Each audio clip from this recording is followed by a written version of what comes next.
este tipo de respuesta, ¿no? Que es la broncodilatación. Y te tratan de clasificar igual, porque los fármacos en neumo se clasifican en broncodilatadores, que son estos, por ejemplo, de acá. Hacen broncodilatación, obviamente, por lo que le hemos comentado. Y hay otros que, por ejemplo, ahorita vamos a verlo, que también tienen sus acciones, ¿no? Ahí lo vemos ahorita. Vamos a borrar esto de acá. Ya, esos son todos los fármacos de broncodilatadores, ¿sabes? Se supone que esos son los que más tienen que manejar. Sobre todo los beta-2 agonistas en cuanto al manejo de asma, por ejemplo. ¿Ya? El manejo de asma es sí o sí broncodilatadores. Algunos efectos adversos ya para dejar esto, que también les pueden preguntar. Las metilsantinas, estas de galatofilina, son los que más efectos adversos tienen. Incluso el libro de Goodman te dice, ¿sabes qué? Su mecanismo de acción es incierto. No es que sí o sí inhibe la fosfodiesterasa. Incluso se ha visto que tiene mediadores inflamatorios, es decir, tiene acciones inflamatorias. ¿Cuáles son sus efectos adversos? Por ejemplo, náuseas, vómitos, cefaleas, incluso te puede generar arritmias. O sea, son fármacos malditos, pues, ¿no? Que no se usan mucho. ¿Ya? La teofilina, por ejemplo, es un fármaco en escalón 6, 5, ya. Los beta-2 agonistas, como se usan bastante, ya esto ya lo borró, ¿ya? Como se usan bastante, sí o sí tienen que saber su mecanismo de acción. Perdón, sus efectos adversos. Que no son muchos. Primero, mencionarles que cuando nosotros utilizamos fármacos en neumo, siempre los utilizamos por vía inhalatoria. Todos los fármacos son vía inhalatoria. ¿Saben cuándo se utiliza sistémico? Ya cuando el paciente está totalmente refractario, no responde a la vía inhalatoria. Cuando le has metido toda tu bomba y no responde a ningún inhalatorio, ahí recién le metes sistémico, o sea, vía intravenosa. ¿Ya? Pero siempre va a ser inhalatorio, porque ¿cuál es el fin de meter fármacos inhalatorios? Que tienen un efecto local. O sea, que si va a ser un efecto, va a ser solamente en tu bronquio. Porque si yo, por ejemplo, yo tengo beta-2 agonistas en todo el cuerpo, ¿ya? Entonces, si yo, por ejemplo, meto una pastilla que me genere, que sea agonista de todos los beta-2, me va a terminar generando acciones en todo el cuerpo, no solamente en mi pulmón. Solamente, por eso es que nosotros damos inhalado. Pero por ahí que, digamos, tenemos efectos adversos que podrían generarse por el estímulo de estos receptores. Por ejemplo, son pocos en realidad, ¿no? Porque estamos dando inhalado. Pero uno que sí siempre pregunta son los temblores. Los temblores son un efecto adverso bien frecuente y bien preguntado.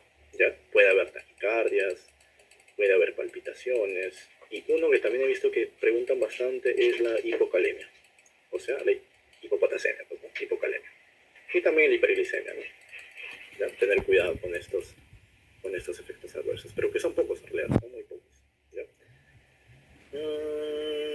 Bueno, y tienen que saberse cuáles son los SABA, pues, ¿no? Los SABA, los SABA, me refiero a SABA, en inglés S de short, o sea, de acción corta. Ahí está el salbutamol, la terbutalina, el fenoterol, pues, ¿no? Y los de acción larga, LABA de long, LABA, ¿cuál es esta? Salmeterol, formoterol, indacaterol, bilanterol, o sea, es cuestión de memoria nada más. Los LABA actúan 12 a 24 horas, o sea, duran 12 a 24 horas dentro del paciente. ¿Ya?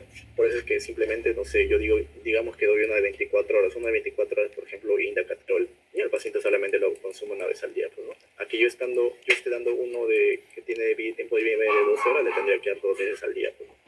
Imagínense tener que dar agonistas beta-2 de acción corta todo el día, si solamente me duran 2 horas. Tendría que dar 12 pastillas al día, ¿no?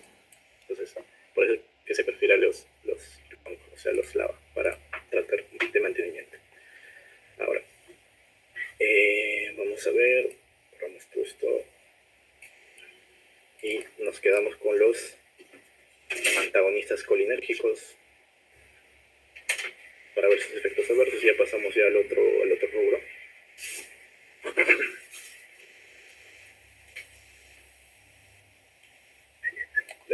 A ver, ¿cuáles son los efectos adversos de los antagonistas de los receptores muscarínicos o los antagonistas colinérgicos o los anticolinérgicos? O sea, los que actúan en el M3, ¿no? Todos esos nombres van a ¿Cuáles son? El tiotropio que es de acción larga y el dipatropio de acción corta, ¿ya? ¿Cuáles son sus efectos adversos? Los efectos adversos acá que tenemos igual son pocos, ¿ya? Pero hay uno que otro, porque son inhalados, uno que otro que les puede tener en la boca seca, el sabor amargo, y es una de las causas por las cuales los pacientes no utilizan o no tienen adherencia al tratamiento. Y que tengan en cuenta esto que sí lo mencionó Vargas, que probablemente pregunte, regalos, es que, por ejemplo, nosotros tenemos receptores M3 y M2. ¿En dónde? En la vejiga. ¿Ya? Eso lo que hacen es inhibir, por ejemplo, o el vaciamiento. Entonces, si yo, por ejemplo, los estimulo por A o B porque o sea, antagonizo, ¿qué va a ocurrir? Va a ocurrir retención urinaria. Pero, o sea, este M3 y M2 están involucrados en el vaciamiento, o sea, orinar, pues, ¿no? Si yo los antagonizo, ¿qué puede ocurrir? Retención urinaria. Tener en cuenta o tener cuidado con los pacientes que con retención urinaria.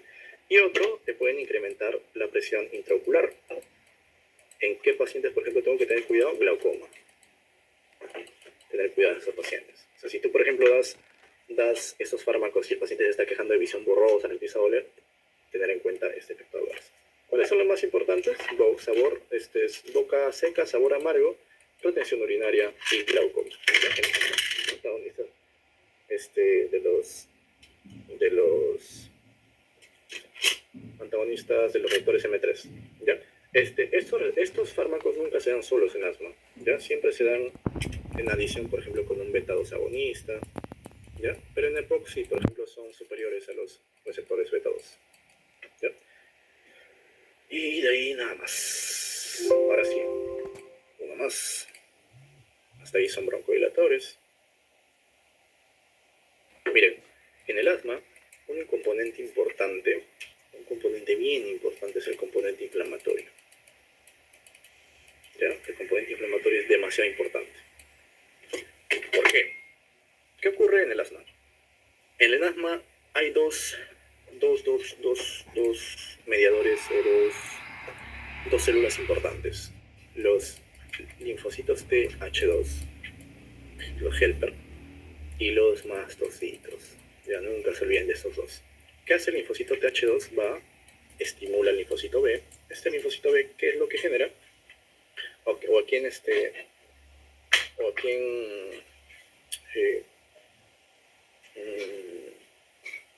¿a quién genera? A la inmunoglobulina E. Ya, a ver, un ratito, estoy ya. Perdón, se me estaba saliendo. Ya. El linfocito B lo que hace es generar la inmunoglobulina E, ¿ya? O sea, genera esta inmunoglobulina E, yo sé que la han escuchado, ¿ya? Esta inmunoglobulina E va y estimula a los eosinófilos.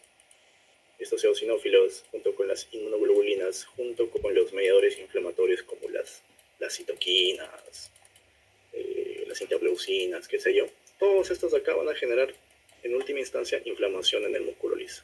Inflama. Lo mismo con los mastocitos. Los mastocitos van a generar histamina, van a generar leucotrienos, por ejemplo, por toda esa cascada que nosotros conocemos, ¿ya? Y lo que van a hacer, ¿qué va a hacer? Inflamación, ¿ya? Entonces tengan en cuenta que en el asma siempre hay un componente inflamatorio. Y ahora vamos a hacerlo en orden porque también acá hay targets. A ver, listo.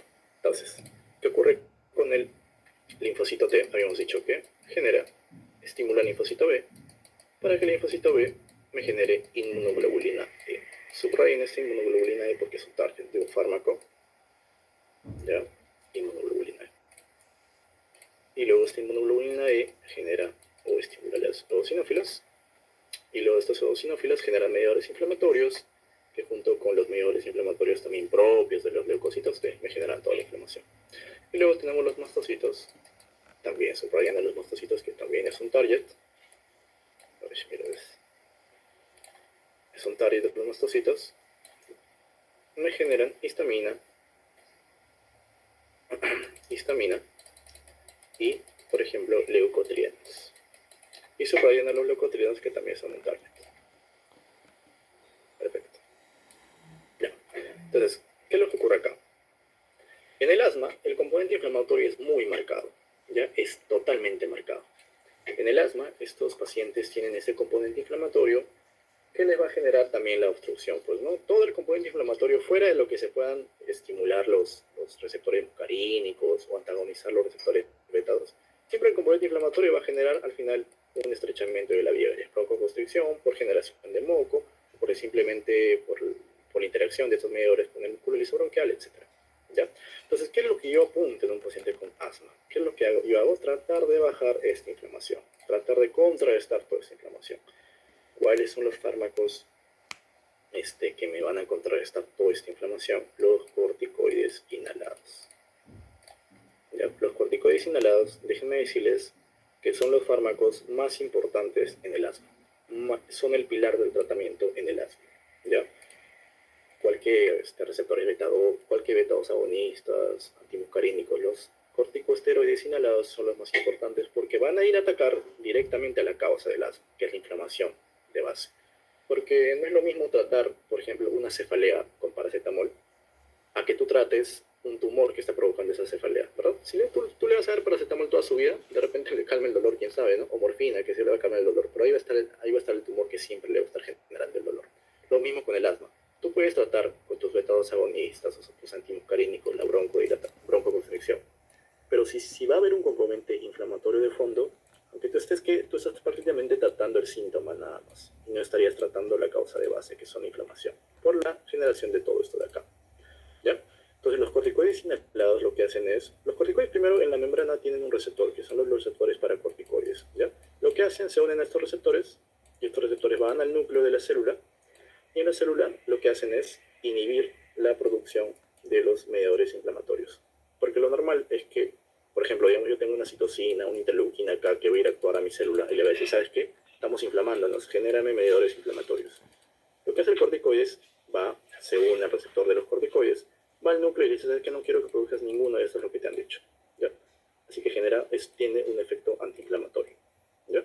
Porque nosotros normalmente, ¿por qué tenemos esos receptores? Porque nosotros endógenamente también, de manera endógena, producimos glucocorticoides, ¿no? Por la médula suprarrenal, por la glándula suprarrenal. ¿Ya? Entonces los corticoides inhalados, obviamente, para tener menos efectos adversos, son los fármacos importantísimos en este proceso del asma. ¿Cuáles son? Budesonida, beclometasona, fluticasona. ¿Ya? Esos son los fármacos que tienen que saber o que tienen que estudiar. ¿Y cómo se utilizan? ¿Saben lo que les dice el CTO? El CTO les dice, ¿sabes qué? A cualquier paciente que debuta con asma, a cualquiera, siempre vas a empezar tus corticoides inhalados más tus beta-2 agonistas de acción corta. Siempre. ¿Cuál es este escalón? Este es el escalón 2, ¿ya? El escalón 2 del asma. Y si tú ves, por ejemplo, que este paciente está mejorando, le bajas, pues, ¿no? Ya le quitas corticoides y le das sus beta-2 agonistas de acción corta a demanda, porque el paciente tiene sus crisis nada más. Pero si ves que no mejora con esto, le vas subiendo fármacos a esta combinación. Pero siempre el paciente tiene que ir con corticoides inhalados porque son los que mejoran la sintomatología, mejoran el cuadro clínico del paciente. ¿Listo? Y son esos fármacos los que tiene que tener en cuenta. Además, ¿cuál es ¿cómo se llama? El efecto adverso, por ejemplo, de estos fármacos? ¿Cómo son corticoides inhalados? Si yo, por ejemplo, le meto corticoides a mi boca, estaría generando una antiinflamación, estaría yendo en contra de mis defensas, por así decirlo. Y empiezan a aparecer infecciones oportunistas, por ejemplo, fúngicas. ¿Cuál? Cándida. Que solamente se dan un 5% de los pacientes, pero puede aparecer, ¿no? Otro que también te van a decir es disfonía, ¿ya? Ronquera, porque estos corticoides se terminan acumulando en las cuerdas vocales, en la laringe, terminan generando estos síntomas, ¿ya? Disfonía, tos, ya, pero son pocos. Estos efectos son pocos, pero sí se pueden dar. Ahora, un efecto ya muy adverso, que es también poco probable porque estamos dando por vía inhalatoria, son, por ejemplo, el síndrome de Cushing, ¿no? Por los corticoides que se le están dando, pero es poco leve. Ahora, ¿cuándo yo puedo ver ese síndrome de Cushing de verdad? Cuando le doy corticoides sistémicos, pues, ¿no? ¿Y cuando yo doy corticoides sistémicos? Cuando este paciente con asma no me responde a nada, como les había comentado al inicio. Entonces, los corticoides es un fármaco importantísimo en este proceso inflamatorio. Ahora vamos con estos de acá. Les había dicho que los linfocitos TH2 me van a generar estos mediadores inflamatorios. Para cada mediador inflamatorio va a haber un fármaco. Para la inmunoglobulina E hay un anticuerpo monoclonal, o sea, un fármaco que ya va directo y la ataca. ¿Cuál es ese? El omalizumab. Omalizumab. Es un fármaco que va y ataca directamente a la inmunoglobulina E. Hay un fármaco que también le dice a los mastocitos, agarra a los mastocitos y le dice, ¿sabes qué? Cálmate, lo estabiliza, lo tranquiliza y evita que genere histamina, evita que genere leucotrienos. ¿Cuáles son esos fármacos? Los cromoglicatos. Cromoglicatos. Ya. Cromoglicatos. Y hay otro fármaco que va a ir. Esos leucotrienos, ¿saben lo que hacen? Estos leucotrienos van a ir y van a actuar en su receptor. Su receptor se llama el cis-LT. Así se llama su receptor, cis-LT. ¿Ya? Entonces van a ir a actuar en su receptor y ahí van a generar todos sus efectos, pues, ¿no? ¿Qué hacen los leucotrienos? Hacen broncoconstricción, aumentan la permeabilidad vascular, o sea, todo lo malo, ¿ya? Todo lo malo. Entonces hay un fármaco que va a ir y va a bloquear este receptor. Y va a evitar, obviamente, que los leucotrienos se unan a su receptor. ¿Cuáles son estos fármacos? Por ejemplo, el montelukast. O Zafirlukast. ¿Ya? También vendría a ser otro target, el receptor A. Si bien es cierto, se llaman antileucotrienos, pero está mal dicho, ¿no? Se antagoniza el receptor de los leucotrienos. ¿Ya? Esos son los fármacos que nosotros podemos tener en esta situación. Entonces acá tenemos tres, ¿no? Y por ejemplo, no sé si ustedes han visto que para que se generen esos leucotrienos, yo lo voy a borrar esto, ¿no? Lo voy a borrar. Ahí están todos los targets, antes de borrarlo mejor, todos los targets que están. Si bien los corticoides no son un target, son fármacos muy importantes porque tienen toda esta acción. Los leucotrienos no son un target propiamente dicho, sino más bien su receptor. ¿Ya? Los mastocitos con los cromoglicatos, la inmunoglobulina E con el omalizumab, que es un anticuerpo monoclonal, o sea que va directamente y lo ataca. Y nada más, ¿ya? Ahora, no sé si han visto que ustedes, para que generen todo este proceso, para que generen, por ejemplo, prostaglandinas, para que generen leucotrienos, ¿ya? Lipoxinas, para que generen todo esto, ¿qué tiene que ocurrir? Tiene que ocurrir que el ácido araquidónico se transforme mediante todas las vías que tiene, son las dos vías más importantes, la ciclooxigenasa y la lipoxigenasa. ¿Ya? Estas vías lo que van a hacer, la lipoxigenasa lo que va a hacer es producir leucotrienos y lipoxinas, y la vía de la ciclooxigenasa va a producir prostaglandinas. Pero para eso necesita varios pasos, para eso necesita varias cascadas enzimáticas, ¿no? Ya esto no lo vamos a poder tocar porque es bastante. Pero tengan en cuenta que la ciclooxigenasa me va a generar prostaglandinas y la lipoxigenasa leucotrienos y lipoxinas. ¿Se acuerdan que había un fármaco que bloqueaba la ciclooxigenasa? Que es el ácido acetil salicílico, la aspirina, ¿verdad? Y como bloquea, no se generan las prostaglandinas. Y dentro de las prostaglandinas también está, por ejemplo, el tromboxano A2, ¿ya? No es una prostaglandina, pero también es un producto de la ciclooxigenasa. Así que yo cuando bloqueo el tromboxano 2, ¿para qué servía la aspirina? Es un antiagregante, ¿no?